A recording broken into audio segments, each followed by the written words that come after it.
Welcome back to WristFind. Today we're going to be unboxing and taking a first look at the Addiesdive AD-2030. This is the famous sand dune dial watch that has gotten a lot of attention over the last year or so, I really wanted to get my hands on this watch and see if it really lived up to the hype or if it was just another cheap watch. I've heard a lot of people complain about this logo, which I kind of agree with. It's a pretty atrocious looking logo, to be honest. I don't know what's going on with these harpoons and the goggles and stars and this weird little emblem, but we're gonna have to let that one slide for now. Anyways, let's open up the box and take a look at what we have inside. As a side note, this video is not sponsored. Addiesdive did not send me this watch and they are not paying me to promote this. These watches have actually gotten a lot more expensive over the last year. I remember you used to be able to pick these up for around $40 US, but now they're sitting somewhere around $70 to $75. I went to Amazon, eBay, and AliExpress to check prices, and I actually was able to get the best price on Amazon at just under $70. So if you're interested in learning more about this or picking one up for yourself, I'll leave links down below to all the different sites, including the Amazon listing that I got mine from. Anyways, let's take a look at the case that they send this in. This is actually kind of a nice case, especially for the price point. Most budget watches, even some of the most popular and loved brands like Casio and Timex, often send their watches in these really janky boxes. So this is actually kind of a nice surprise, and something I wish more brands did was include some kind of travel case or something to protect the watch. So let's pop this thing open and see what we get on the inside.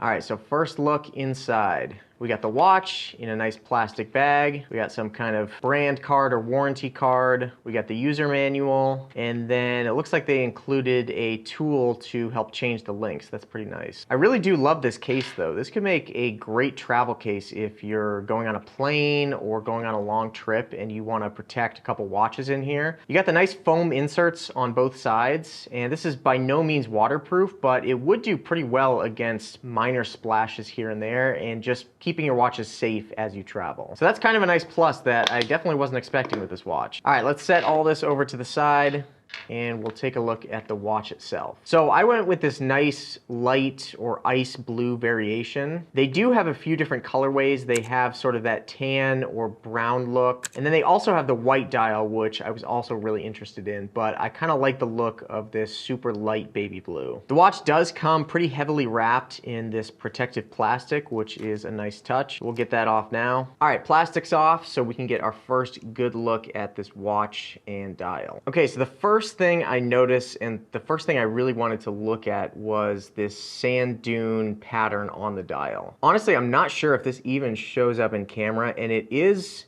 I will say, a lot more subtle than I was expecting. It might just come through better on the white dial or on the tan dial, but it's almost barely visible to the naked eye unless you get up nice and close to it. But yeah, that light sky blue is a lot lighter and more subtle than I expected, as is the sand dune pattern. I'll try to get some other shots of that, but I really don't know if that pattern even shows up on camera at all. Anyways, let's get into some dimensions and specs before we get too far. So the case is 36 millimeters in width, about 46 millimeters lug to lug, and a thickness of 11.3 millimeters. The watch has a screw down crown. This is actually super tight and is rated for 100 meters of water resistance, which is actually really impressive for a watch at this price point. The watch does have a battery-powered Japanese quartz movement, but it's a mecha quartz movement, which means you'll see that sweeping seconds hand, which almost makes it look like or mimic an automatic watch. I think that's a really nice touch, and it gives the watch just a slightly more premium feel. The case and bracelet are all made of stainless steel and actually have a pretty nice brushing texture to them. The bracelet isn't the most premium thing in the world. It sort of feels like a mid-tier Casio watch, or actually very similar to a lot of other Timex watches, where it's nicely polished, it's stainless steel, but it's not the highest quality. But again, for the price point, I really have no complaints here. It's a really good looking bracelet. It does feel a little bit light and a little bit jangly, but it's not too bad. The watch features a mineral crystal, which does have a pretty significant height to it, and that's obviously where they cut some corners and save a little bit of money with. I think some of their automatic watches have a sapphire crystal, which would be really nice, but obviously contributes to the price point. Let's take a quick look at the back of the case. We got one more piece of plastic here. The case back is pretty simple, but it looks nice outside of their weird logo. But it's got a nice texture to it, and I think it looks pretty clean. The buckle and clasp look pretty nice as well. We got the logo stamped here on the front. We got two buttons, one on each side, and then we also do have micro adjustments, which is a really nice touch. So instead of taking out links every single time you want to go up or down a half a size, you can just use the micro adjuster to make small changes throughout the day. I think the watch itself is really good looking. It's well balanced. It's a really nice size. It's not trying to do too much. I just wish that blue was a little brighter, and I wish the sand dune pattern was more obvious. That's kind of the main selling point of this watch, and it's a little disappointing that it doesn't pop as much as I expected. Honestly, the quality on this watch is way more than you'd expect at even this price point, let alone for $40 that we used to be able to get them for. All right, let's get this watch on the wrist and see how it feels. I'll definitely have to adjust it and take out links per usual. I have a 6.5-inch wrist size, so most watches out of the box are gonna be pretty big on me. So let's pop a couple links off first. I'm gonna attempt to do this without any extra tools. Yeah, that was not a good idea. I just sent the pin straight into my finger. I'm never gonna try that again.